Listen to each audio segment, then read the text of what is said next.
Ilang kanin kaya ang maubos mo nito kapag ganito ang ulam mo? Siguro nasa 2 plato ano? Halika, sabayan niyo ako sa pagluluto. Meron po akong kunting karne ng baboy na nakaslice na at pinakuluan ko ito ng ilang minuto para madaling maluto at ito naman yung mga spices natin. May green peas pa ito, hindi ko lang nasali sa pag-video. Magsimula na tayo. Tara, una nating gisahin ang sibuyas. Mas maraming sibuyas, mas masarap. Kapag nag-iba na po ang kulay ng sibuyas na ginigisa mo, isusunod naman natin ang bawang.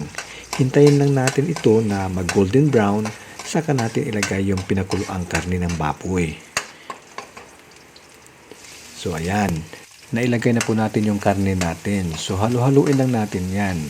So alam mo kung bakit ko pinakuluan unang-una para mas madaling maluto. At pagkatapos niyan, magtimpla na po tayo ng paprika. Pampalasa po yan, paprika. At pagkatapos, lagyan natin ng pamintang durog. Additional flavor po yan. Mas lalong sasarap yung pagkain natin at saka, siyempre, yung asin, pampaalat. Tansya-tansya measurement lang yung gamit ko niyan So, wag na kayong magtanong kung ilang paprika, pepper powder at saka asin yung nilagay ko. Basta sakto na yung nakuha kong pampalasa. Yun na yun. At pagkatapos, ilagay na po natin yung patata at saka carrots. Haluin mabuti para hindi madaling masunog ang nasa ilalim. At mag-blend ka agad yung mga pampalasa natin. By the way, kung nagustuhan yung mga video natin huwag kalimutang mag-subscribe. Nakakatulong yun sa amin. Sa mga content creator na nagtatsagang gumagawa ng mga video para maaliw yung mga nanonood. At pagkatapos mahalo lahat, ilagay na po natin yung sabaw ng karne ng baboy kung saan pinakuluan po natin. May lasang karne na yun, yung sabaw na niligay po natin, kaya masarap na yun. Pero kung nakukulangan ka, pwede ka rin maglagay ng pork cubes. Pero para sa akin, okay na yun. Sakto na sa akin yung sabaw, malasa na yun. From time to time, tikman kung gaano kasarap.